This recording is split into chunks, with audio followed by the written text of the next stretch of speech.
FIFA throughout the years has always been known for its arcadey style gameplay. From playing free-flowing one-touch football to just sprinting down the wings, it's never been known for being realistic. This all changed in FIFA 23 however. Whilst it's still no one-to-one recreation of real football, it has taken strides longer than Haaland's legs towards realism. And that's not necessarily a good thing. Here's why realism will be the death of FIFA. Expected randomness, XR. Football players are far from perfect. I mean, just watch Maguire. Whilst misplacing passes might be a regular occurrence in real football, this should not be the case for in-game players. But this year, EA have severely toned down their passing ability, so much to the point that players will often just pass the ball off the pitch or straight to the opposition. While this offers a degree of realism, this is absolutely infuriating for the FIFA player due to its randomness and uncontrollability, making it incredibly uncompetitive as it puts an arbitrary ceiling on player skill. Now, this isn't something that's been brought in this year, it's always been a thing. After all, no in-game player is always making perfectly weighted passes. There's always been a degree of randomness. FIFA 23 however has just massively turned up the scale,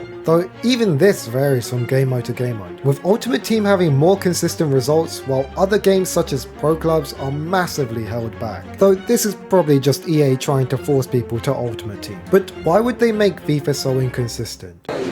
Why are you freaking so consistent?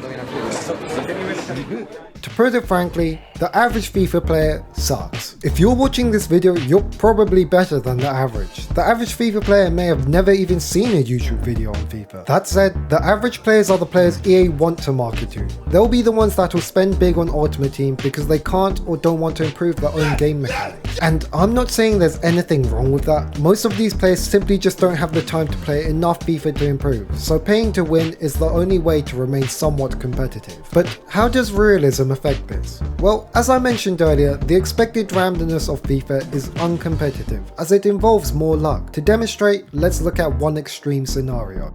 Imagine there's a FIFA game where there's absolutely zero luck involved. The better FIFA player will always beat the worst. For example, let's say the better player always wins 2-0. But now, if you add in luck, say the better FIFA player is unlucky and their goalkeeper is playing like Kepa, while the worst player is lucky and their goalkeeper is playing like Prime Neuer, the gap between them closes. And maybe even the score flips. Is this the fault of the good player? No. And of course the luck could be switched around, in which the better player is lucky and the bad player is unlucky, in which case the gap between them increases and say the score becomes 4-0. But this doesn't really make a difference, as the better player would have always won regardless when there was no luck anyway. It just increases the scoreline. Obviously these are two fake scenarios, but just think about all the times you felt that you were the better FIFA player and you should have won but didn't, and just how infuriating that feeling was. And that's what FIFA 23 has upped. By the way, I'm not saying that there should be no luck at all, as that would just be boring, but rather just tone it down a bit. The Haaland effect. Now, unpredictability isn't the only factor of realism that has been implemented. The gameplay physics has been changed to be more realistic too. If you've been playing a lot of FIFA, you've probably noticed the dominance of tool players, and this is because of what's called lengthing. In essence, when tool players build up speed, they basically become an unstoppable freight train. And this is a real thing. It's why Usain Bolt is the fastest man alive. Now, it's nowhere near to the same level as FIFA, where every single tool and unagile player becomes an Olympic sprinter, but it is a common misconception in real football that tall players are generally slow. The other side to this is that small players are considered quicker, and while they are generally quick-footed and nimble, they're usually not sprinters. Take Hazard for example. In his prime, he usually had over 90 pace, and while he can accelerate very quickly, in a 100-meter sprint, most 70 pace centre-backs would probably beat him. And I'm using Hazard as an example as I'm a Chelsea fan. He's probably my favourite player of all time, but even I can recognise that even he was limited in some aspects. But to be honest, this more so brings up the question of what actually is sprint speed. Is it your full speed whilst running with the ball precisely, or is it just how fast your top sprint is? As very rarely will you see someone sprinting in a straight line, unless it's a counter attack. Regardless, EA have accounted for this by pretty much nerfing all small players so they're just nimble.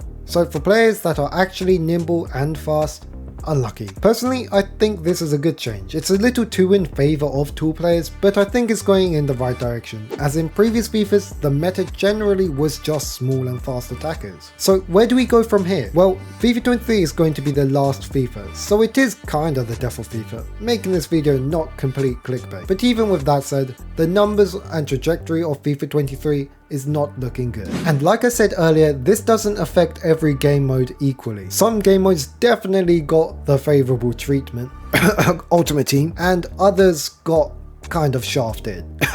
Pro gloves. But personally, I hope EA do dial down the randomness. While this more realistic gameplay is a breath of fresh air and arguably more aesthetically pleasing, in the long term, I think more people will become fed up with the random factor. But let's be honest, whatever keeps the cash cow that is Ultimate Team fed, that's the only group EA truly care about. And on that depressing bombshell, I hope you guys enjoyed this video. It's a different sort of video than what I'm used to doing, but what do you guys think? Do you think FIFA is being effective in a bad way or a good way? Regardless, I hope you guys have a great day, and bye bye.